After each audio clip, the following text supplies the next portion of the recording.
Good morning, Internet. This is Alex the Sudoku, and it is Sunday the 13th of September 2020, and we have another medium New York Times Sudoku for you today. And let's dive right in. We are going to use Snyder notation to solve this, and Snyder notations basically means you look at the numbers, and in a cage, if you can fill in two candidates, you pencil mark them in. If you can see more than two candidates in a cage, you leave them alone, you leave them blank. And if you only have one candidate, then you can obviously just place the number. And using that, we should be able to solve this medium. I've already done a no pencil marking solve, so I'll probably link it below as well. So anyway, so with the ones pencil marked in here, thanks to these two ones, it creates a pointer pair, which means the ones have to be in these two cells within this column, basically, well, within this cage, but also within this column, because they have to go there somewhere. That means ones can't go in the remaining cells, so that forms what's called a pointer pair. And a pointer pair basically means it acts as a one seeing into these cells, looking into this cage, and I can pencil mark in the ones in here as well. So what I like to do is I do Snyder notations by going up from 1 all the way up to 9.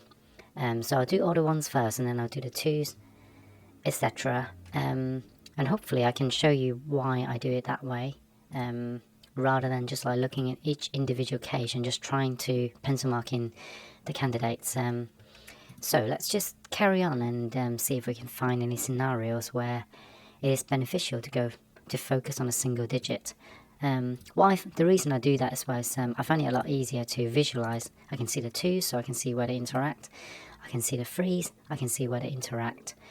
And I'm basically just drawing mental lines. So for instance, I'm drawing a line horizontally with this 3 and a vertical line with that 3. So that basically blocks out these 5 cells, giving me another pointer pair of 3s. And these 3s are useful because it forces a pair of 3s down there as well, because again, this row is now taken up by these 2 3s within this cage. So that means that has to be a 3 now, because I've got another 3 sticking to that cell. That 3, these pointer 3s, that 3 forces a 3 up there. So now these 2 3s look upwards, blocking the 3s in these 2 cells. I've got a 3 there, so that has to be a 3. And now these 2 3s look back horizontally, and that 3 forces a 3 down here. And these 3s look down, forcing a 3 over there. And now this 3 works with that 3, locking a 3 over here. And we've gone through circle, coming back to the pointer pair of 3s that we marked at the beginning.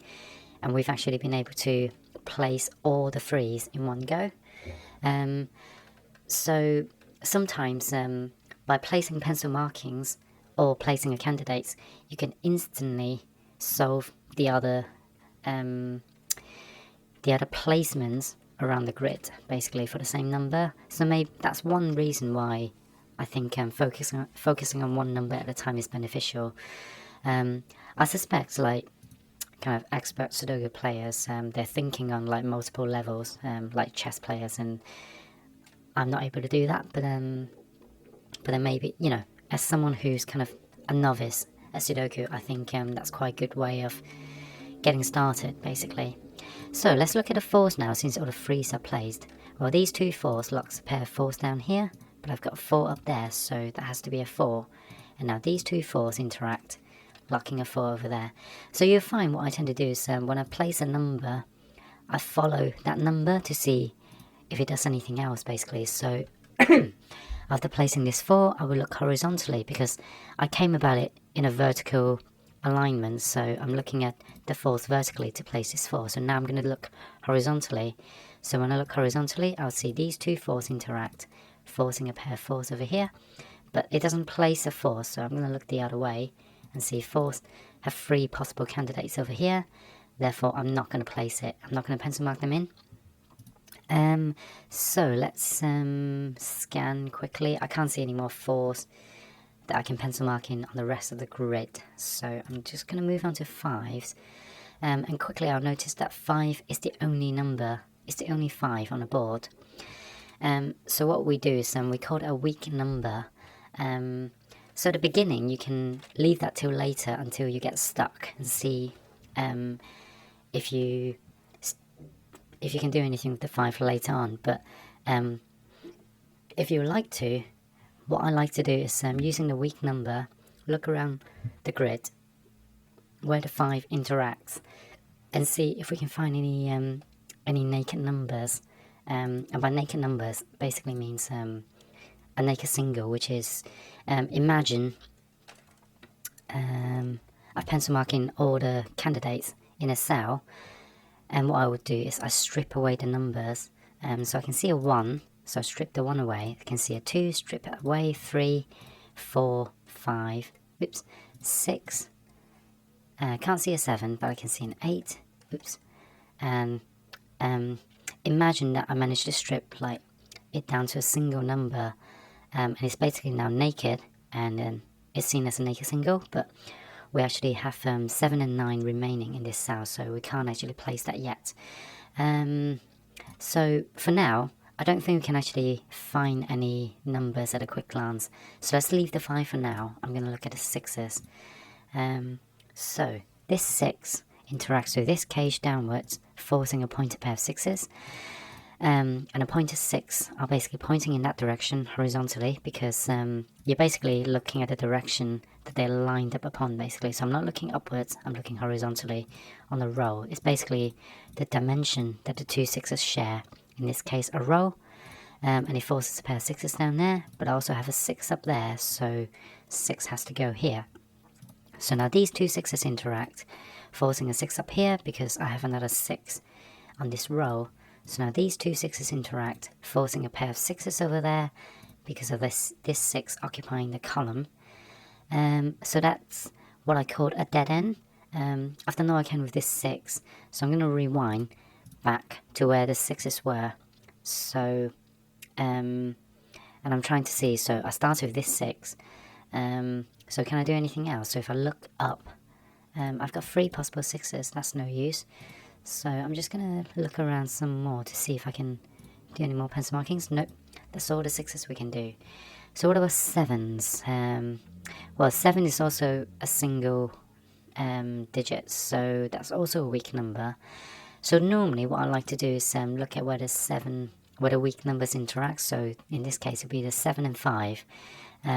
But the cell that the 2 numbers interact actually kind of like blocked, so I can't do anything with it. What I can do with this 7 is I can pencil mark in a pair of 7s over here. Not a great deal of information, but it's something to get us started. And I'll explain one day. I have explained before why weak numbers are useful, but if this comes up on this puzzle, then I will go through it as well. Let's move on to the 8. So I can already see this 8 locks an 8 over here. So 8 is down here, so now these 2 8s forces an 8 over here, because that 8 sees the column, and that 8 forces a pair of 8, forces an 8 up here, because these 2 8s take up the columns, and these 2 8s take up the rows. So that's another dead end, because all the 8s are done in cages that kind of can be seen by this 8. So let's rewind back to this 8.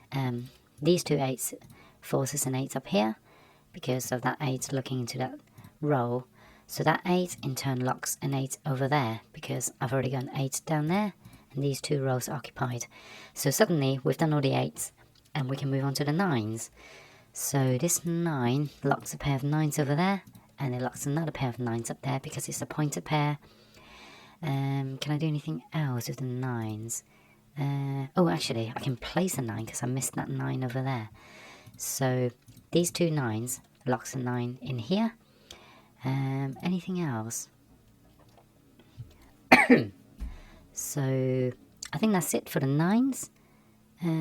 Okay, so we've basically gone around the board and placed numbers from 1 to 9, all the way up to 9, and with Snyder notations. So what we can do now is we can do another round, because we've placed some numbers. Now the nature of the board has changed, so chances are we can actually place more numbers. But the other thing we can do as well is look at the weak areas on the board. And one glaringly obvious one is here that I can see. weak areas are basically any areas where you're only left with 2 or 3 cells. So this column, this row, and anywhere else, and this cage, these are all weak numbers. And this one is really interesting as well, but I'll go back to that in a sec. But what's really glaringly obvious with this weak area stretching across the row is that I've got a 4 pencil marked in, and if I look across, I am missing a 4 on this row. Generally speaking, if you have a pencil marking, if you're looking at a row or a column and you see pencil markings, as long as the pencil markings are correct, i.e. you haven't forgotten to erase anything. Sometimes you will forget to erase pencil markings, and that's okay, it just happens. They tend to resolve themselves anyway, but sometimes you need to be more disciplined and realise that it's a missing pencil marking that locks you out of, kind of like makes you struggle basically. So sometimes it's worth revisiting the numbers to see if you've cleaned up all the pencil markings. But anyway, the reason this is really interesting is I've got a 4 on this row somewhere. In fact, I've got 2, 4 and 5, but the 4 cannot go in this cell because I've already got a 4 in this cage. And what's really interesting is 4 can't go in this cell either. I already know that, because if 4 is locked out of this cell, then 4 has to be in one of these 2 cells. But if it can go in this cell, I wouldn't have a pencil marking of 4 there, because I only pencil mark in 2 candidates at a time within a cage. If I pencil marked in a number in a cage, that means all the possible locations have already been determined. So at a quick glance, I already knew that this is a 4 because it can't go here and it can't go there. Therefore 4 has to go here. I don't know how clear that explanation is, but if you follow my videos, you will, I think you'll encounter more examples where I'll do more explanation as well. So anyway, now that I've placed a 4, I'm going to follow it. Well, I place it horizontally, so let's look upwards. So these 2 4s locks a pair of 4s up there, but I've got a 4 locking it into here. So now these 2 4s locks a pair of 4s over here, because I've got a 4 down here. So it's technically a dead end, but the thing's like we're now kind of into mid-game where a lot of placements have been made, and I've also placed most of the 4s, and I already on the back of my mind noticed that there are 4s in all of these cages, so I might as well, I can kind of quickly deduce that the only remaining 4s are in this cage, and I can pencil mark them in because of these 3 4s. So that's all the 4s pencil marked in. I've got now a really weak area here. I've only got 2 possible candidates left, so they are 2s and 5s, but I've got 2 in this column already, so 2 now has to go in that cell, which means the only candidate left is a 5. So the 5 is interesting in that we now have 2 5s, so 5s are no longer weak as they were earlier. It's no longer the weakest number, but we're not going to do anything with that just yet. What we are going to do is look at another weak area that this 5 has created. I've got a weak area of 2 cells, so that's a really weak area. So in the column there are only 2 cells left, and that means there are only 2 candidates left, and they have to be 1s and 7s. Unfortunately, in this case, that doesn't give us anything immediately, but it does give us another 2 cells within this cage. So matching pairs, these are 1 7 matching pairs. That means if 1 goes there, 7 has to go there. Whereas if 1 goes here, 7 has to go there. So no other numbers can appear in these 2 cells. And in essence, these 2 cells are now out of play. So we can pretend that they're grayed out. That means I've only got 2 playable cells in this cage. And what are they? They are 5s and 9s. Well, I can see a 5 in this cell, so I can place the 5, and I can place the 9 here as well. So what does the 5 do? The 5 locks a pair of 5s over here, and nothing else. What about 9? The 9 locks a pair of 9s over here, so that's kind of useful, but that's kind of the dead end now, because I can't do anything else with that. So whilst we're here, why don't we explore this triple within the cage? The reason this triple is really interesting is because I know that there are only 3 possible cells that goes into these 3 cells within this cage. And I've got 3 cells outside of this cage as well. That means if I can identify these 3 cells, which I can, because it's locked in within the cage, there are only 3 possible candidates for them. I can identify the 3 outside as well. And it may give us a solution to the triple outside, even if we can't solve the one inside. But there's a chance that we can solve what's inside as well. Although, since I followed the 5s, I've actually identified the 3 candidates outside anyway, because I know they're 1, 5 and 9s, because I've already pencil marking 1, 5 and 9 in these 3 cells, and they belong to these triples. So, but anyway, let's have a look at these. These are, oh, actually, that's a lie. So that is why this is really useful, because if we look at this, well, 5s have to go in here, and what else goes in here? 7s. So 7 can go in any of these 3 cells, but the most important thing is I've just placed a pointed pair of 5s, so the 5 can no longer go in that cell, so I can actually place the 5 over there. And with the 5 placed over here and a pointed pair of 5s, I've got 5 down here somewhere, but I can't tell. I can't lock it into 2 candidates, 2 cells, so I'm going to leave that alone. So these are actually 1, 9 and something else. What else is missing in here? 7. So on this rare occasion, I am going to pencil mark them in, because when it comes down to a triple within the cage, it is okay to pencil mark them in general, because you've eliminated you haven't got many cells to play with anymore, so it's quite easy to see what's going on within the remaining 3 cells basically. But I've got 1, 9 and 2 outside, so well, that's interesting, because I've got 1 and 9 in this column, so it has to be the remaining digit, which is a 2. This is a 1 and 9 as well. I formed another triple, and that's really useful, because this triple within the cage and the column means there's only 1 possible candidate left. And I can already tell you that's not 7, because 7 has to be in one of these 3 cells. In fact, because of the pointed triple 7 here, I can tell the 7s are in here. So 7 actually goes in there, and this is actually a 2. So let's look at a 7 quickly. The 7 places a 7 over here because of these 2 7s, and that 7 cleans the pencil marking of 7 down there. And the other thing this 7 does is it stops this cell from being a 7. And if we look at this row, 7 has to go in one of these 3 cells. Well, it can't go in there, so 7 has to go in here as well. So I can also tell you that since 7 can't go in this cell, 7 has to go over here. So 7, 1 and 9 are actually resolved over here. And now this has to be a 1. And what else can we do? Let's see, we should be able to identify this number. This was 1, 2 and 9 before, so that's got to be a 9, and I've got another triple here. But this triple is not as interesting to me because it's only a triple within the cage. There's nothing else going on outside, so I'm actually going to leave that alone for now. I'm really interested in this cell, though, because I wonder if it's a naked 1, but let's have a look. I can see 2, 3, 4, 5. Oh, I can see a 6 actually. I can see. So this is a 1 or a 6. So no, I can't place that yet. So let's pencil mark these in as well. These are 1s and 5s.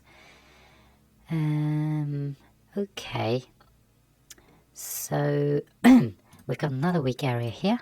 So these are 1s and something else, but I've got 1 down here. So 1 is actually locked in that cell. So this is now I'm being blinded, it's a 5. And if that's a 5, that locks a pair of 5s over there, because I can see a 5 on rows 1 and 3, and that 5 blocks that cell as well. So that formed another matching pair of 4s and 5s. Unfortunately, there's still 4 cells left within this row, and 5 cells left within a cage. So this matching pair doesn't actually offer us much, but immediately, but it will be useful later, no doubt. In fact, I can tell you that it forces the 1s to be there, because I've got a pair of 1s down here, and this cell is actually out of play. So even though this cell doesn't see a 1, it can't be a 1 because it has to be a 4 or 5. So this is how matching pairs are quite useful. Let's look at this triple as well, because there may be something here. These are 1 7 and 1 7 and 6. Oh no, we can't do anything with that either. So I think it's probably worth us just doing another round of Snyder notations. Although actually I just noticed that this is a 6, because that's 6 can go in here or here. I was looking at this triple and I've just located a 6, so these are actually 2s and 4s, which is it useful for us? No, it's not. But I've got 2 and 9 locked in these 2 cells now on the column, and I've got 9 down here, so that has to be a 2 and that has to be the 9. So now this 9 erases another 9 over there, so resolves that 9, and I think that's all the 9's done. What about a 2? Does 2 do anything? Well, I guess it forces a pair for us, so these are now 5s and 7s, so still not resolvable, but that's okay. We're quite close to finishing this now. Okay, we've got 7 and 6 in these 2 cells, but I see a 6 over there, so that has to be a 7, that has to be the 6, and if that's a 6, then 7 goes there, 5 goes here, and that's this cage done. That 5 forces a 1 and 5 over here as well, and this 7 also resolves the 1 and 7 over there, and this cell, let's see, this cell has to be 1, 2, 3, 4, this cell has to be a 6, and now that leaves me with a 1 over here because of that 1, and 1, 2 over here, which means 2's now locked up here, but more importantly that 1 is erased, so that eliminates the 1 over there, forcing the 1 there. So what you notice is I've just placed a 1 over a 7 pencil marking, so that actually forces a 7 in the other cell. So now that 7 is forced over here, forcing a 5 here, and that 5 unlocks the 4 and 5, and that 4 unlocks the 4 and 2, and 2 unlocks the 2, and finally a 6 in the final cell. And that's today's medium New York Times Sudoku. I hope that's been useful. Please leave a like if it has helped you in any way, and please subscribe if you want to see more videos in the future. And I shall see you tomorrow. Bye!